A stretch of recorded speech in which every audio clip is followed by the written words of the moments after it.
భారతదేశపు మహాగ్రంథాలు, కావ్యాల సంపూర్ణ సంకలనం. సబ్స్క్రైబ్ చేయండి. తిలక్.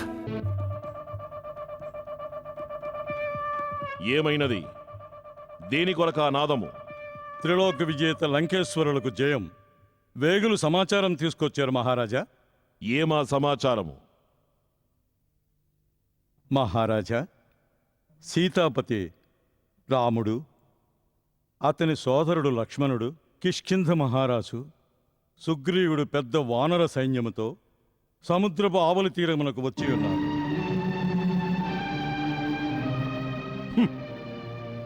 ఇంకేమి? ఏమీ లేదు మహారాజా. సంతోషం. నీవు వెళ్ళవచ్చు. తమరు విన్నారు కదా మహారాజా, వారు సైన్యాన్ని తీసుకుని లంకకి ఆవలి వైపు చేరుకున్నారు. మండోదరి, ఆ తీరమునకు ఈ తీరమునకు భూమి ఆకాశముల అంతరమున్నది. స్వామి, వారి దూత ఒకడు లంకకు వచ్చాడు. రాజ్యాన్ని అల్లకల్లోలం చేసి వెళ్ళాడు. ఆలోచించండి స్వామి. విచక్షణతో, వివేకంతో న్యాయాన్యాయాలను ఆలోచించి నిర్ణయం తీసుకోండి నాథా. ఆలోచించి వివేచించి చేసే కార్యము మంత్రులతో జరుగుతుంది. బుద్ధిమంతులకు, యోచనాపరులకు, నీతికోవిదులైన మంత్రులకు, వీర విక్రమ పరాక్రమోపేతులకు ఈ లంకేశ్వరుని రాజదర్బారులో కొదవలేదు. ఏ నిర్ణయము తీసుకోవలసి వచ్చినా అది రాజదర్బారులోని. పుత్రి, పుత్రి, నగరం అంతా చర్చించుకుంటున్నారు. దేని గురించి మాత? శ్రీరాముని సైన్యం సముద్రపు ఆవలి తీరానికి చేరుకుందట. గుప్తచర్లు ఈ వార్త తీసుకొచ్చారు. నిజమా? నిజమా మాత? నా స్వామి, నా మరిది వస్తున్నారా? నిజంగానా? ఆ నా స్వప్నం ఫలించే సమయం ఆసన్నమైనది. హే మాత, హే గౌరీ మాత, నీవే నా స్వప్నమును ఫలింపజేసినావు. ఇప్పుడు మరలా ఫలింపజేయము తల్లి. ఇది స్వప్నం కాదు సీత, నేను చెప్పున్నది అక్షర సత్యము. ఇది విని లంకేశ్వరుడు చింతాక్రాంతుడై ఉంటాడు.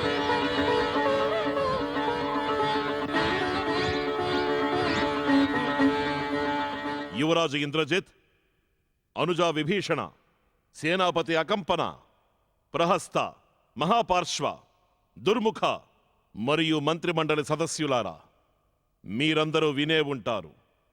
ఆ ఇరువురు కాంతారవాసులు రామలక్ష్మణులు కిష్కింధారాజ్య వానర సైన్యముతో సాగరానికి ఆవలి తీరానికి చేరుకున్నారట. వేగుల కథనానుసారం వారు లంకపై దాడి చేయుటకు సిద్ధముగానున్నారట. ఈ వార్త లంకా నగరములో దావానలం వలె వ్యాపించినది. ప్రజలు భయపడుతున్నారు. ఈ యుద్ధము లంకా నగర ద్వారం వరకు వచ్చినదని. పూజ్యనీయులైన మాల్యవంత, తమరు కూడా భయపడుతున్నారా? శాంతించు యువరాజా. మాల్యవంతులు మనకు పూజ్యులు, మేధావులు. వారితో ఏకీభవించకపోయినా వారి సలహాను మనం ఆదరించవలను. సభాసదులారా, మనకు ఎటువంటి సమస్య ఎదురైనను మేము మీ అందరి సలహా సంప్రదింపులతోనే ముందంజ వేసినాం. నాడు సభకు బందీగా తీసుకురాబడిన వానరుడైన హనుమంతుని వధించే విషయములో విభీషణుని సూచన మేరకు మేము వారిని వదిలివేసినాం. అదే పొరపాటైపోయినది. ఆనాడే ఆ మొండి వానరాన్ని వధించి ఉంటే ఈనాడి సమస్య తలెత్తుండేది కాదు. వాడు ప్రాణాలతో వెళ్లేవాడు కాదు. వాళ్ళకిక్కడ వివరాలు తెలిసుండేవి కావు. ఇప్పటికీ సమస్య జటిలం కాలేదు మహారాజా. సముద్రానికి ఆవల తీరానికి వచ్చినంత మాత్రాన సరిపోదు. 100 యోజనములు అనగా 400 క్రోసుల విశాలమైన దుర్గమ సముద్రమును దాటి సేనాసమేతముగా రావాలని గదా. సేనాపతి అకంపన, మీ మాటలు మాకు ఆమోదయోగ్యముగా లేవు. రాముని పరాక్రమము ఎటువంటిదో మీరే స్వయముగా మీ కనులతో చూసినారు. నాటి సంగ్రామంలో తమరు, తమ సహచరులు యుద్ధభూమి నుండి పారిపోయి ప్రాణములు కాపాడుకున్నారు.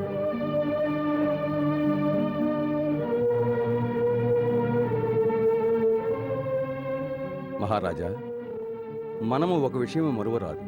శత్రువు యొక్క దూత హనుమంతుడు సముద్రమును లంఘించి లంకలో ప్రవేశించినాడు. అనగా లంకా ప్రవేశము దుర్గమము కాదు.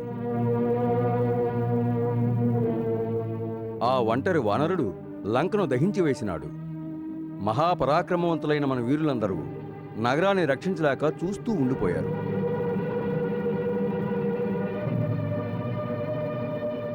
అది మాత్రమే కాదు మహారాజా, మన నగర అభేద్య కుడ్యములనియు బలహీనములైపోయినవి.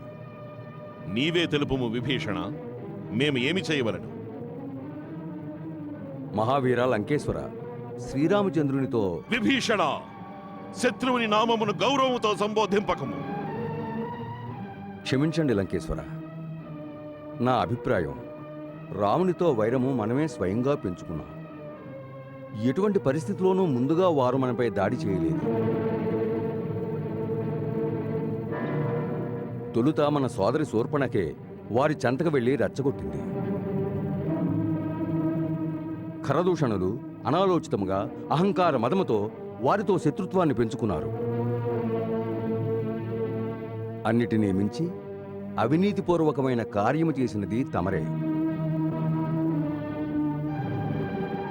వారి పత్నిని అపహరించి వారి పరువు ప్రతిష్టలకు భంగం కలిగించి విభీషణ,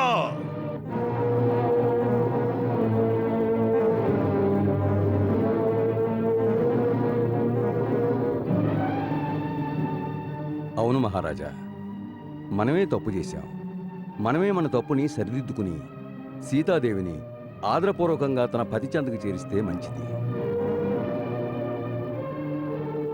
మహారాజా, మన గౌరవనీయులు త్రిలోక విజేతలు అయిన రాక్షస కులములో ఈ పినతండ్రి విభీషణుడు మనకి ఎల్లప్పుడూ విరుద్ధంగా మాట్లాడుతూ ఉంటారు. మనము రాక్షస కులం వారం కాదు. పరమ పుణ్యాత్ముడు మహర్షి పులస్త్య వంశీకులం. అయినచో మీరు కూడా ఒక్క బాణభయంతో పారిపోయిన మారీచుడు మావయ్య వలనే కాషాయ వస్త్రములు ధరించి ఏ ఋష్యాశ్రమంలోనో ఉండి తావళం తిప్పుకోక ఇక్కడ లంకలో ఏ దురాశతో జీవిస్తున్నారు. నాయన మేఘనాథ, ఇటువంటి నిరర్ధకమైన మాటలు మాట్లాడుట, పెద్దల పట్ల ఇలా అమర్యాదగా ప్రవర్తించుట నీకు శోభస్కరము కాదు. నీవు అనుభవం లేని పసివాడవు. పసివాడనా? దేవతల గర్వమును అణచివేసిన వాడను, మహామహాయోధానుయోధులైన దైత్య నాగకులములను శోకసంద్రమున ముంచిన వాడను, ఐరావత దంతములను పెకలించి దేవరాజైన ఇంద్రుని ఓడించి ఆకాశము నుండి భూమిపై విసిరివేసిన ఈ ఇంద్రజిత్తు అనుభవము లేని పసివాడా? ఆ! మహారాజా, వనములలో సంచరించు ఇద్దరు మానవులు, వారి వెంట కొందరు వానరులు. వారికెందుకు మీరు భయపడుతున్నారు? భయమను మాటకు ఈ రావణుని నిఘంటువులో స్థానము లేదు. నరులు కాని వానరులు కాని నన్ను ఏమీయూ చేయలేరు. మహారాజా దశకంఠ, నేను మిమ్మల్ని పితృసమానముగా గౌరవిస్తాను. మీరు మాకు రాజు మాత్రమే కాదు, స్వయముగా జ్యేష్ఠ భ్రాత. ఎవరినైతే సాధారణ వనవాసులైన నరులుగా ఉపేక్షిస్తున్నారో వారి శౌర్యగాథను మర్చిపోవద్దు. మహావీరుడైన సుబాహు, రాక్షసుల కబంధుడు విరాధుడు, ఖరదూషణులు త్రిశిరుడు, జగదేక వీరుడు మహాబలవంతుడైన వాలి, వీరంతా రామబాణ ఘాతాహతులై యమలోకము చేరుకున్నారు. ఏ వానరుని అపహాసం చేస్తున్నారో అతడు వదిలి వెళ్లిన గుర్తులు నగర నలుమూలల్లో భస్మీపటలమైన మేడలు, మసిబారిపోయి ఉన్న ప్రాకారాలు, అగ్నిలో కరిగి కూలిన స్వర్ణ స్తంభాల రూపాల్లో కనబడుచున్నవి.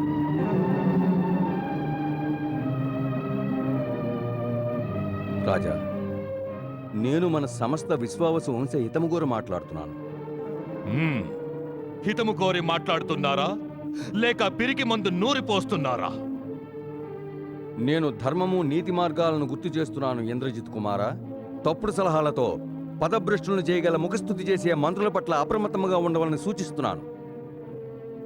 సచివ్ వేద గురు తీని జో ప్రియ బోల హీ భయ ఆస్ రాజ్ ధర్మ తన తీని కర్ హోయం వేగ హీ నాస్. ఏ రాజు వద్ద ఉన్న మంత్రి అయినా, గురువైనా, వైద్యుడైనా రాజు అప్రసన్నుడవుతాడన్న భయంతోనో లేదా నీచమైన లాభాపేక్షతోనో వాని హితవు కోరి సత్యములు మాట్లాడకుండా ఆ రాజును సంతోషపరచుట కొరకు కేవలం తీయతీయగా మాట్లాడతారో వీరి వల్ల ఆ రాజు రాజ్యము, శరీరము, వాని ధర్మము ఈ మూడు త్వరలో నాశనమైపోతాయి.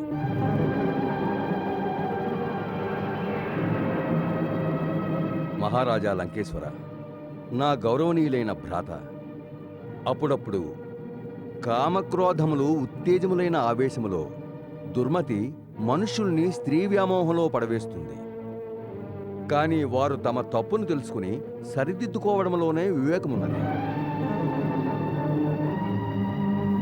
దశకంఠ, తమరు మదముతో ఒడలు మరిచి ఒక పరస్త్రీని యమపాశము కంఠమున ధరించిన చందముగా తీసుకువచ్చినారు. మహారాజా, ఆమె రాక్షస కులానికి కాళరాత్రితో సమానమైనది. విభీషణ, నీవు తప్ప ఇంకెవరైనాను ఇటువంటి ప్రేలాపనలు చేసి ఉంటే ఈ క్షణమే వారి ప్రాణాలు హరించుండేవాడిని. క్షమించండి, క్షమించండి లంకేశ్వర. మంచి చెడ్డల గురించి చర్చించినప్పుడు ఈ విధముగా కోపగించుకుంటా సమంజసము కాదు. వేదవేద్య, కొంచెం వివేకముతో ఆలోచించండి. ఒక అబలని తన ఇష్టానికి విరుద్ధంగా పశు ప్రవృత్తితో బలవంతంగా అపహరించి తీసుకొచ్చారు. అటువంటి స్త్రీ విషము పూసిన పదునైన ఖడ్గంతో సమానము. అందువలన నేను తమకు చేతులు జోడించి ప్రార్థిస్తున్నాను అగ్రజ. తమరు సీతను సగౌరవముగా ఆమె పతి వద్దకు పంపించండి. దానివల్ల మీ కీర్తికి కళంకం రాదు. త్రిలోకాలలోనూ మీకు గౌరవం లభిస్తుంది. గౌరవం లభిస్తుందా? త్రిలోకాలలో నా పిరికి పంత. వీర పురుషుల సభ జరిగిన చోట మమ్ములను అవహేళన చేసెదరు. ఈ దశకంఠుడు ఒక్కసారి ముందుకు వేసిన అడుగును వెనుకకు తీసుకున్నాడంటే అది మా కీర్తికే కళంకం.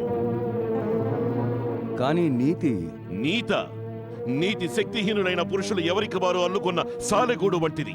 అందులో వీర పురుషులెవరూ చిక్కుకోరు. నీతి శక్తికి బానిస. శక్తివంతుడు ఏది చేస్తాడో అదే నీతి, అదే ధర్మం అవుతుంది. లేదు భ్రాత, లేదు. అది అధర్మం. అధర్మం ఎప్పుడూ ధర్మానికి స్తమము కాదు. క్రూరమైన శారీరక బలం ధర్మాన్ని అంచలేదు. ధర్మానికి ఆధ్యాత్మిక బలం ఉంది. దానికి దైవీకమైన శక్తి కూడా ఉంది. తమరు చేసిన అధర్మ కార్యము వలన కులమంతా సర్వనాశనమైపోతుంది. మన కులమును రక్షించమని నేను తమ చరణములు పట్టుకుని ప్రార్థిస్తున్నాను. పాదములు పట్టుకుని ప్రార్థించడము కాదు, సగర్వముగా తలెత్తుకుని తిరిగే ఈ దశాన నుండి శత్రువుల ముందు దించుకునేలా చేయడానికి నీవు కుట్ర పన్నుతున్నావు. ఇప్పుడు మాకు అవగతమైనది. ఆ వానరుడు ముందు నీ ఇంటికే వచ్చినాడు. నీవే సీత ఉనికిని తెలియజేశావు. వాడు లంకంతటికి నిప్పు పెట్టాడు, కానీ నీ ఇంటిని మాత్రం వదిలిపెట్టాడు. ఇంటి గుట్టు బయట పెట్టే నీవు బాల్యము నుండే మాకు బద్ధ శత్రువువి. లంకలో ప్రజలందరూ మా కనుసైగలలో మెదలుతుండగా నీవు మాత్రం అందులకు విరుద్ధముగా ప్రవర్తిస్తున్నావు. మాకే ధర్మోపదేశం చేస్తావా? వెళ్ళు, కులద్రోహి, భాతృద్రోహి. ఆ వనవాసుల చెంతకు చేరి వారికి నీతి ధర్మాలు బోధించు. వెళ్ళు. అగ్రజానన్న అపార్థం చేసుకోవద్దు. తమరు నాకు పితృ సమానులు. నిష్కల్మషముగా నేను ఎల్లప్పుడూ మీ హితమును కోరేవాడను. సర్వదా నేను మీ శ్రేయోభిలాషిని. అందులకే మరొకసారి తమ పాదములు పట్టుకుని ప్రార్థిస్తున్నాను. శ్రీరాముడు ముల్లోకములకు ప్రభు. వారితో వైరము వలదు. లేవరా నీచుడా, వెళ్ళు. నా కళ్ళకు కనపడనంత దూరంగా వెళ్ళు. పో, నీకిక లంకలో స్థానము లేదు. పో.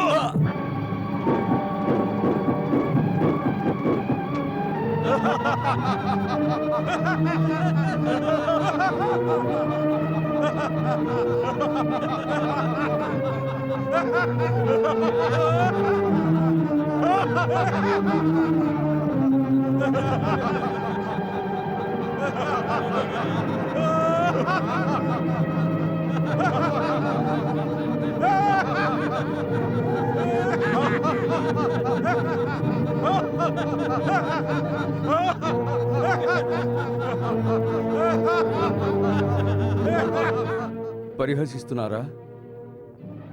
మీపై నాకు జాలి కలుగుతున్నది.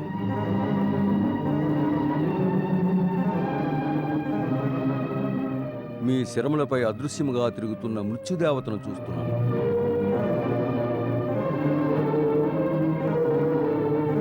శాస్త్రంలో చెప్పబడి ఉన్నది, వినాశకాలే విపరీత బుద్ధి అని. తమ వినాశ మార్గములో పయనించు వారికి భగవంతుడే హితవు చెప్పడానికి వచ్చినా కూడా అహంకార మదములో మునిగి కనులు పొరలుగమ్మిన వారికి భగవంతుడు కూడా పిచ్చివాడిలా కనిపిస్తాడు. తమ దుర్బుద్ధినే సర్వశ్రేష్టమనుకుని మీ అందరి వలనే అజ్ఞానముతో నవ్వుతూ అతి భయంకరమైన మృత్యుగర్భంలోనికి చేరుకుంటారు.